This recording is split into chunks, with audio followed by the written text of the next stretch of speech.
অৰ্থত বহুত ক'বলগীয়া তেনেকুৱা একো কথা নাই কাৰণ যোৱা নিৰ্বাচনতো বিজেপিয়ে নিজৰভাৱে ইণ্ডিপেণ্ডেণ্টলি তেখেতসকলে খেলিছে আৰু যোৱাবাৰো ইউ পি পিলে নিজৰভাৱীয়াকৈ কেণ্ডিডেট দিছে গতিকে মুখ্যমন্ত্ৰীয়ে এইবাৰো ভাবিছে যে যোৱাবাৰত যি ধৰণৰে আমাৰ বিটিআৰত নিজাভাৱে খেলোৱা যোনটো চিন্তা চৰ্চা আগত আছিলে সেইটোৱে কণ্টিনিউ ৰাখক বুলি তেখেতে কৈছে ইয়াত ক'বলগীয়া ঠিক তেনেকুৱা একো নাই তথাপিও আমি ইউ পি পি এলৰ ফালৰ পৰা এটা কথাটো আমি ক'ব বিচাৰিম যে অসমৰ মুখ্যমন্ত্ৰী ডাঙৰীয়াই যি ধৰণৰে অসমখন সজাই আছে বা আমাৰ ভাৰতবৰ্ষত যি ধৰণৰে এটা নতুন এটা ইতিহাস তেখেতে বনাইছে আৰু তেখেতৰ সাহস আৰু তেখেতৰ যোনটো মাৰ্গদৰ্শন আমি ইউ পি পি এলৰ তেখেতৰ লগতে একেলগে থাকি কাম কৰাৰ আমাৰো ইচ্ছা আছে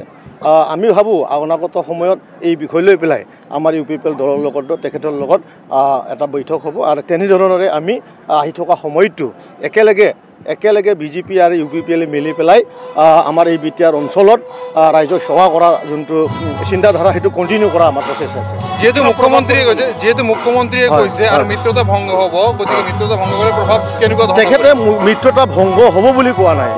তেখেতে কৈছে যে অহাবাৰ যোনটো BTC নিৰ্বাচন হ'ব সেইটো আগৰ দৰে এইবাৰো আমি বিজেপিয়ে অকলে খেলিব এই শব্দটো কৈছে আৰু প্ৰত্যেকটা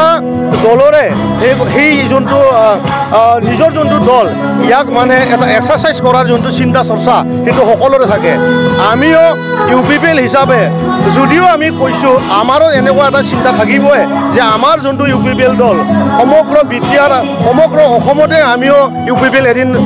এদিন আমি চৰকাৰ কৰিম অসমটোতো আমি চৰকাৰ যাতে কৰিব পাৰোঁ নেকি তেনেকুৱা আমাৰো চেষ্টা প্ৰচেছটো থাকে গতিকে মুখ্যমন্ত্ৰী ডাঙৰীয়াৰ যোনটো কথা কৈছে ইয়াত তেনেকুৱা একো কথা নাই তেখেতে নিজৰ কথাটোৱে কৈছে আৰু